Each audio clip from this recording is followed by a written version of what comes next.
소변에 거품이 생긴 적이 있으신가요?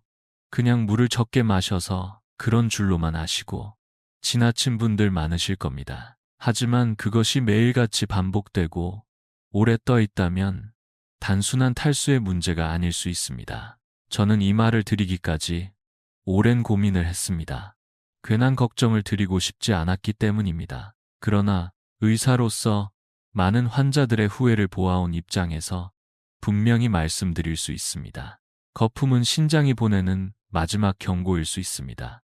신장은 아프다고 울지도 않고 찌르듯이 아프지도 않습니다. 조용히 참고 버티다가 어느 날 갑자기 무너져 버립니다. 그리고 그 순간이 오면 남은 삶은 일주일에 3번 혈액 투석기에 의지하는 나날일 수도 있습니다. 더 이상 되돌릴 수 없는 상황이지요. 하지만 모든 것이 늦은 건 아닙니다. 저는 실제로 많은 환자들이 바로 이 조그만 신호 하나를 제때 알아차리고 변화를 시작하여 건강을 되찾는 것을 목격했습니다. 우리 주방에 있는 간단한 음식들, 누구나 쉽게 구할 수 있고 특별한 비용도 들지 않는 그것들이 신장을 회복시키는 열쇠가 될 수 있습니다.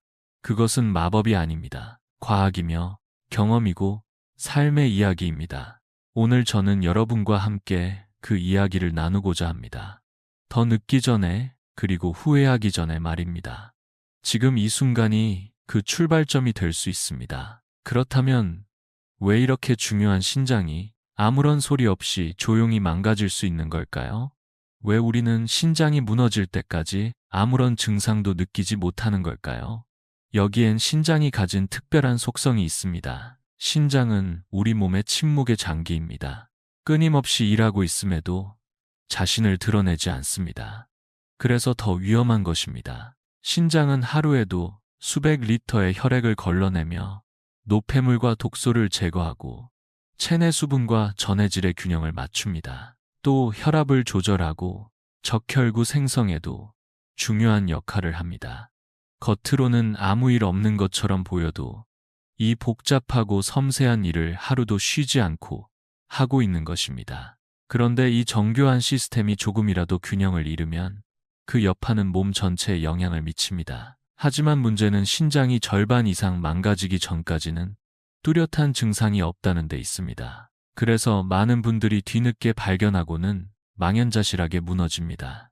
특히 평소에 소화가 잘 되고 활동에 지장이 없다면 더욱더 자신은 건강하다고 믿기 쉽습니다.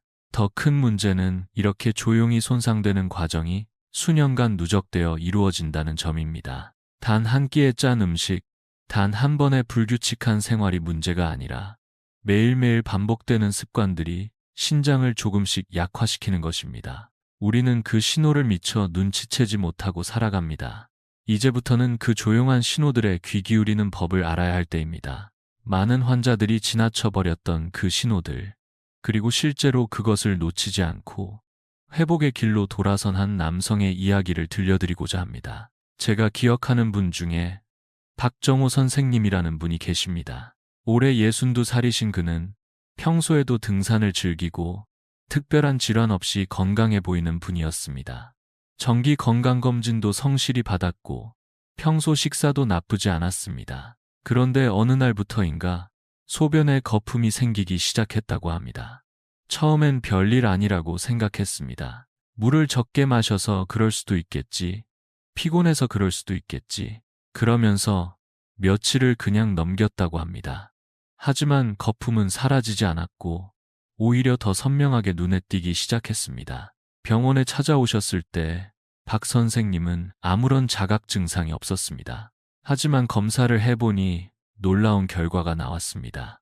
신장 기능이 이미 35% 이하로 떨어져 있었던 것입니다. 만약 반년만 더 지나쳤다면 그는 평생을 혈액투석에 의지해야 했을지도 모릅니다. 검사 결과를 듣던 날, 그는 진료실에서 한참을 말없이 앉아 있었습니다.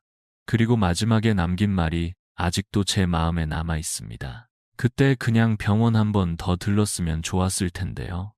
그는 눈에 보이지 않는 신호를 너무 가볍게 여긴 자신의 선택을 깊이 후회하고 있었습니다. 다행히도 그는 그날 이후 식단을 조절하고 생활 습관을 바꾸며 꾸준히 몸을 돌보았습니다.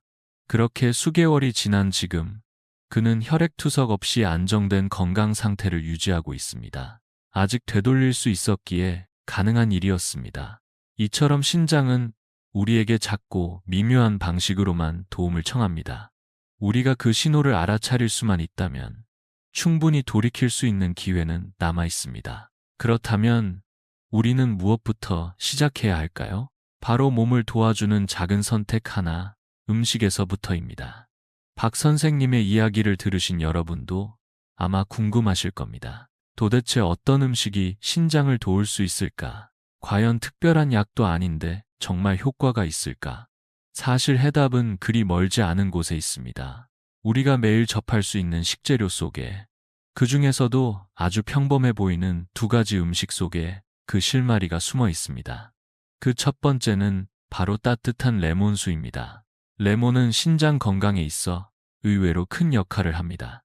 그 안에 풍부한 구연산은 우리 몸의 혈관, 특히 신장 속 미세한 혈관들을 깨끗하게 청소해주는 작용을 합니다. 신장이 손상되기 시작하면 내부의 혈관들이 점점 막히게 되고 노폐물이 원활히 배출되지 못합니다. 이때 따뜻한 레몬수는 정체된 혈류를 다시 흐르게 해주고 신장이 숨 쉴 수 있는 공간을 마련해 줍니다. 사용법도 어렵지 않습니다. 신선한 레몬 하나를 짜서 섬유질을 걸러낸 후 미지근한 물 반 컵에 섞어 식사 30분 전에 마시는 것입니다. 단, 아침에 공복 상태에서 마시는 것이 좋지만 위장이 약하신 분들은 점심이나 저녁으로 조절해도 무방합니다. 그리고 두 번째 음식은 바로 사과입니다. 사과는 단순히 간식거리가 아닙니다. 그 껍질 속에는 강력한 항산화 물질인 케르세틴과 염증을 줄이는 말산, 그리고 신장을 깨끗하게 해주는 팩틴이 풍부하게 들어 있습니다. 사과는 특히 저녁 식사로 섭취할 때 좋은 효과를 보입니다. 하루를 마무리하며 위에 부담을 주지 않으면서도 신장에 휴식을 주는 동시에 몸속 노폐물을 자연스럽게 배출하는 데 도움이 됩니다. 중요한 건 껍질째 먹는 것입니다. 깨끗이 씻은 후 조각으로 잘라 천천히 씹어 드십시오. 속도를 늦추는 그 행위 하나가 소화 효소를 자극하고 신장의 부담을 줄여줍니다. 때로는 이런 작고 사소한 변화가 몸에 큰 반향을 일으킵니다. 이처럼 몸에 좋은 음식을 올바르게 섭취하는 것도 중요하지만 그보다 더 우선해야 할 것은 신장을 조용히 해치고 있는 잘못된 습관들을 바로잡는 일입니다. 아무리 좋은 것을 먹어도 매일 반복되는 나쁜 습관이 그것을 무너뜨린다면 회복은 요원해집니다. 오늘 제가 여러분께 꼭 말씀드리고 싶은 7가지 습관이 있습니다. 처음엔 별일 아닌 것처럼 느껴질지 몰라도 신장에게는 매일매일 큰 짐이 되는 행동들입니다. 첫 번째는 짜고 매운 음식을 자주 먹는 것입니다. 고혈압은 신장의 가장 큰 적 중 하나입니다. 짠 음식을 먹으면 체내 나트륨 농도가 높아지고 이로 인해 혈압이 상승하며 신장의 여과 장치인 사구체에 큰 부담이 갑니다. 또한 매운 음식은 소화를 자극하지만 장 점막을 자극해 불필요한 점액이 생성되고 이는 결국 신장 혈관을 막는 원인이 되기도 합니다. 두 번째는 가공식품과 인스턴트 음식입니다. 라면, 소시지, 과자, 건강식품처럼 보이는 영양 분말들까지. 이런 식품에는 합성 첨가물과 향미제가 숨어 있으며 신장은 이 물질들을 걸러내기 위해 과도한 에너지를 소모하게 됩니다.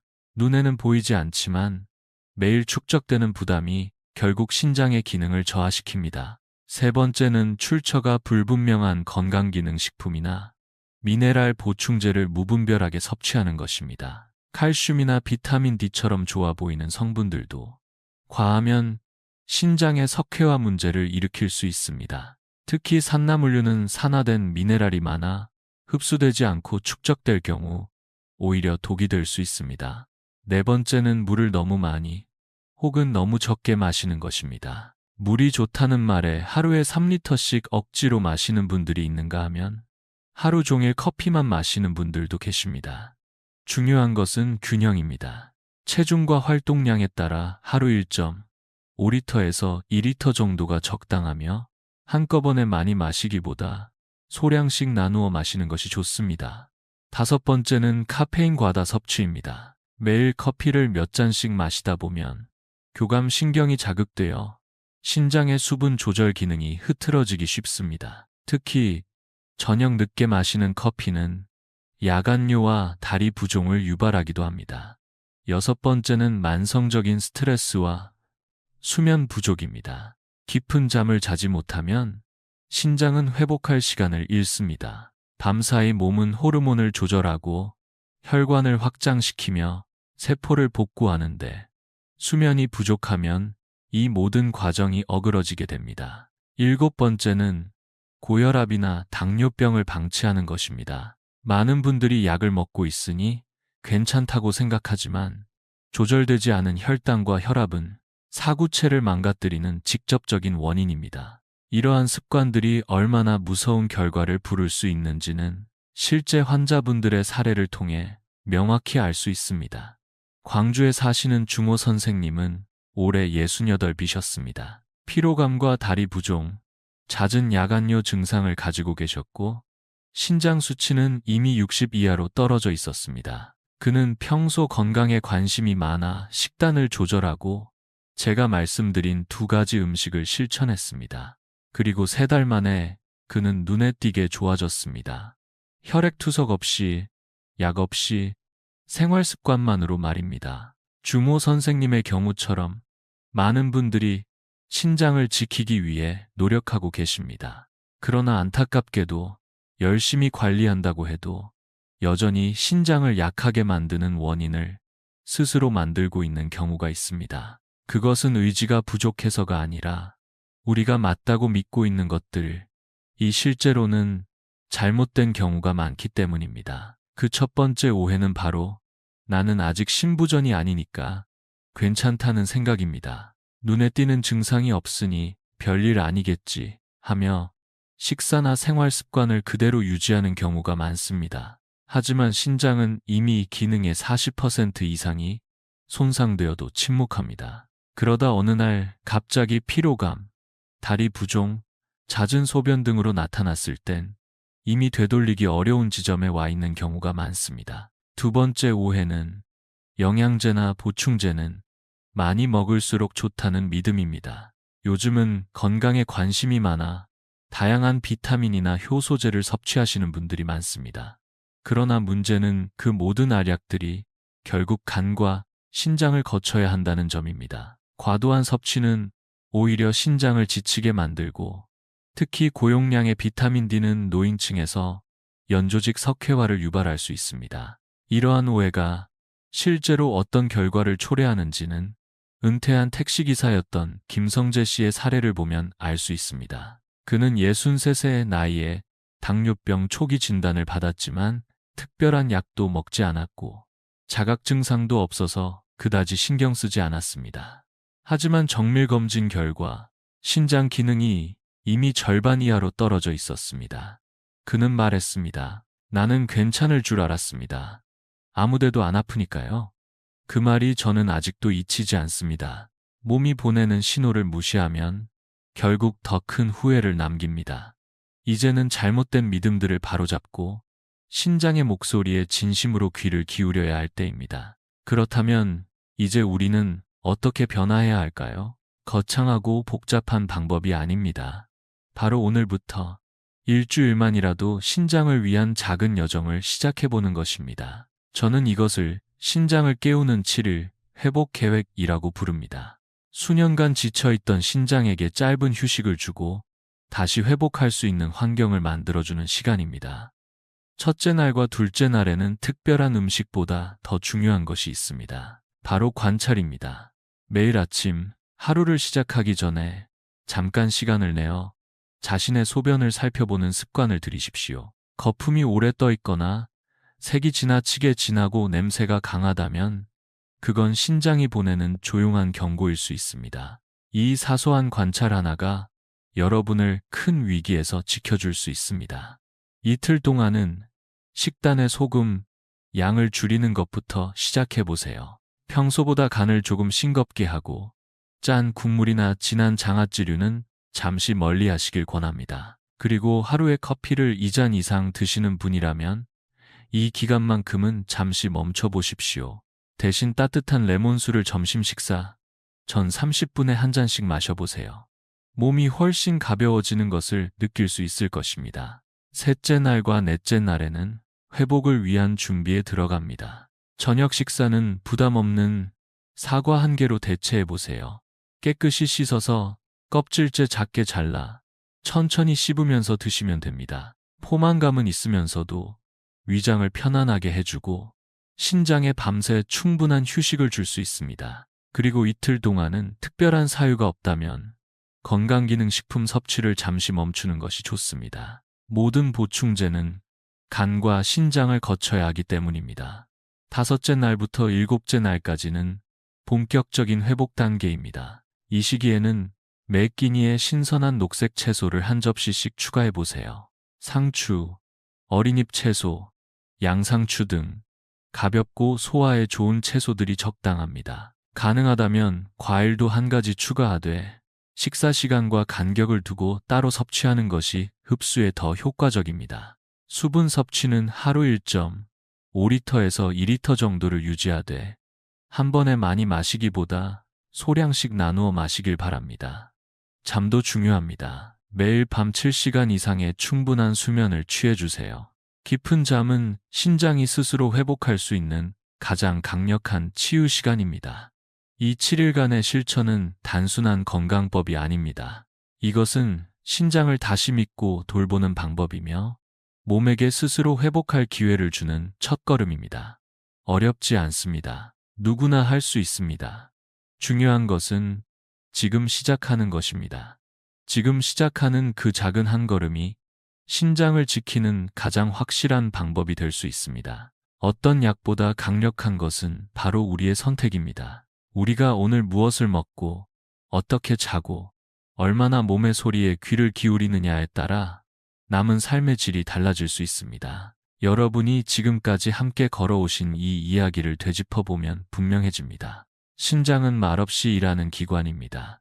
그러나 그 침묵 뒤에는 수많은 생명 유지 활동이 숨어 있고 우리가 그 소중함을 깨달았을 때 비로소 진정한 건강이 시작됩니다. 한번 무너진 신장은 회복이 어렵습니다.